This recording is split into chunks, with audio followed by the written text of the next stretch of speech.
Good morning, Year 4. I hope you're all ready for our maths lesson today. It's Tuesday, the 26th of January.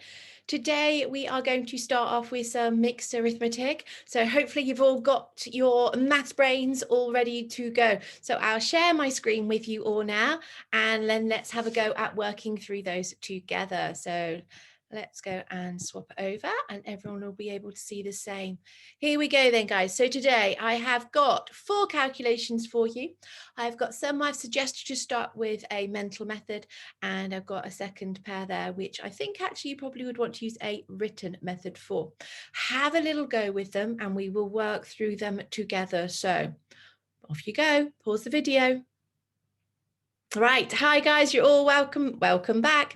So let's have a little go together at solving those together. So if I change my camera, here we go, we can work them out together. So the first one we had that was 700 times 5. Now, I know all of you are very good at your 5 times table, but not once in class have I ever asked you to count quite so far as 700.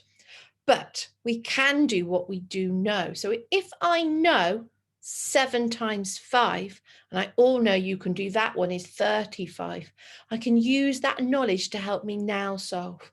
So I also know 700 times 5 is 3,500. So remember, always start off with what you know and think, well, how can I change that to help me? The next one. 320 divided by 8. I wonder how many of you looked at that and thought, however can I do this mentally? Surely I have to do a written method. Well, again, it's learning those times tables. That's why I keep asking you to practice them. Again, if I know 8 times 4 is 32, I can use that knowledge. So I'll also know that 32 divided by 8 is 4. So then I can work out, well, 320 divided by 8 is going to be 40. So I'm using my knowledge of my times table, applying it to my division facts, and then using my knowledge of what happens if I multiply things by 10. So I'm using all of my knowledge. I'm using one fact and then adding on to those. The next two, I suggested that you do them as a written method. So I've got 8,871 minus this mystery number is going to equal 7,631. So to start to get my understanding, I decided I was going to start with a bar model. So I did 8,871. And I knew I've got 2 parts is going to equal that. So I knew one of the parts was going to be 7,631. And then that was my mystery number.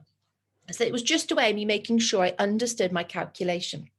So I'm now going to do it as a column method.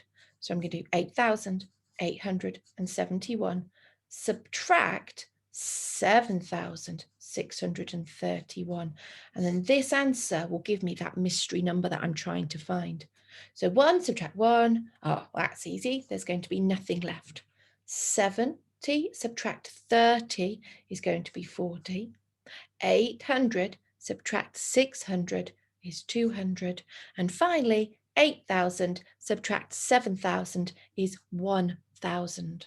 So now I know what my mystery number is. It's 1,240. Okay, well done if you're having a go. Really, that's the most important thing, isn't it? It's just having to think about it. The next one I said to do a written method was 238 multiplied by 5. So again, it's breaking down those. So I know that 5 times 8 is 40. Mustn't forget to put that 4 in the tens because that's a tens 4. Then I need to do 5 multiplied by 3, which is 15. Mustn't forget to add on this 4 down here. So I can answer that. And finally, I've got 5 multiplied by 2. Don't forget this one down here again. So 5 times 2 is 10. Add on this extra one here is 11. So I've got 1,190. I hope you had lots of fun solving those today. I'm going to keep on this screen actually, because I want to show you the first bit of our main maths lesson together, and I want to show it you practically. So today we're going to use a column method to add a 4-digit number. So here's my first 4-digit number. I wonder if you could tell me the screen, what number can you see there? If I bring that down, you can just about see it properly on the screen. There we go. So what can you see? Shout it out. I'm sure I can hear through these speakers. Absolutely fabulous. Well done. So you've worked out there's 2 there. So that's 2,100 there. 5 tens there, so that meant it's 50, and 6 ones. So you got 2,156. Brilliant, guys. So from that, I want to add another number. This time I want to add a 2-digit number. Do you have a look? What's my new 2-digit number here? So how many tens? How many ones? Shout it out to me. Well done, guys. So we've got 40 there and we've got 6 there. So my challenge today is to see if I can add those up. Well, that's easy. See if you agree. So let me put those up so we can have enough space down here. Well, then I just need to take those 6, put them with those 6, and put those together. Put that together and that together. Right, so I am going to say then my answer. I've got 12 there, put 12 there. 1, 2, 3, 4, 5, 6, 7, 8, 9. So there's a 9 there, 1 there, and a 2 there. Absolutely fabulous. Now I can tell I can hear you. You're shouting at me. Why are you shouting at me? There's 12 there, so I've put the 12 there. Oh, you're quite right. I can't put 12 like that. There may be 12 counters, but I can't because this is only my ones column. Okay, so I must put this here underneath here to make it actually make sense. So this isn't going to be a 9 because I'm adding an extra 10 to it. This is going to turn into a 90, which means I'm going to add an extra 10, which means I'll be adding it to make it 100. Oh, so that's going to change this column. Can you see? By doing just one mistake, I'm actually affecting all of those columns. Let me show you on my other screen. Let me change back. Bear with me. Here we go. And I'll share with the screen with you. Here we go. Right. So we've done those. Right. So there it is there on your screen as well. So if you look carefully, I did that mistake. I put those 6 there. I put those 6 there and I put the 12, but quite rightly, you told me that was wrong because I needed to have put that 10 under here, which would have meant that 90 became 100 and that 200 became a 300. So it's really, really important that actually we only put one number in each of those columns. Okay, let's see if you can have a go. So here's the next one. This time I've got some missing counters.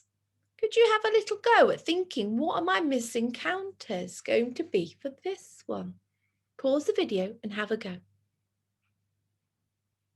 Okay, well done, guys. Thank you for pausing and having a go. You're quite right. It's not straightforward, is it? Because I've got 6 here, but I put the number 2 there. But remember, that's there, isn't it? So actually, that means I needed to have had 12 counters. So if you said you needed 6 here, you are absolutely right. Well done, guys. You're doing really, really well. Let's then check the other columns. So I've got 1, 2, 3, 4, 5, 6, 7, 8, 9, which would have been 9. Remember, I've got to add this one here. So that would be 10. Oh, this one here is a little bit tricky. What would I need to have here? How many counters?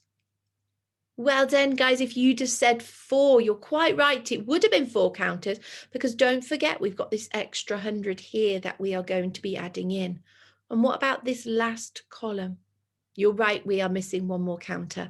Absolutely fabulous. And this is what we're going to focus on today, is really making sure we're understanding what these numbers are going to be worth and thinking about if we're carrying over, how are we going to be carrying over those numbers and what will it look like?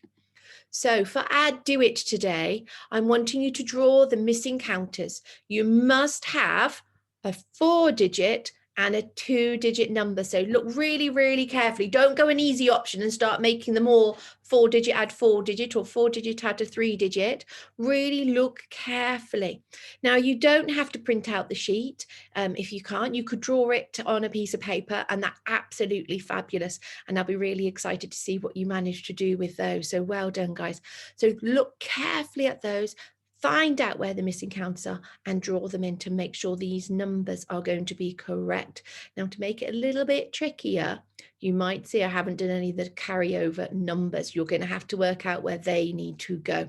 So you're quite right. There's more than 5 there. So it's probably going to be a 15, isn't it? So what do I need to make sure that is going to be the 15 to be carrying over there? Okay. So think really, really carefully. They're a little bit of a puzzle. So don't get frustrated if you can't see it straight away. Go get your own counters, Lego bits, sweets, see what you can do to really play around with those numbers.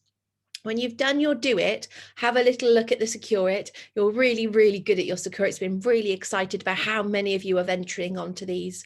So again, it's find and explain the mistake. Very similar to what we've been doing. If you can't see it, actually get the counters out and have a go at exploring those. And finally, you've got a deepen it, and there's a little bit of a puzzle for you to do. And I wonder how many of you can find all 4 possibilities. So it's a little bit of a brain teaser there to see who can manage that one today. So have fun with your maths today.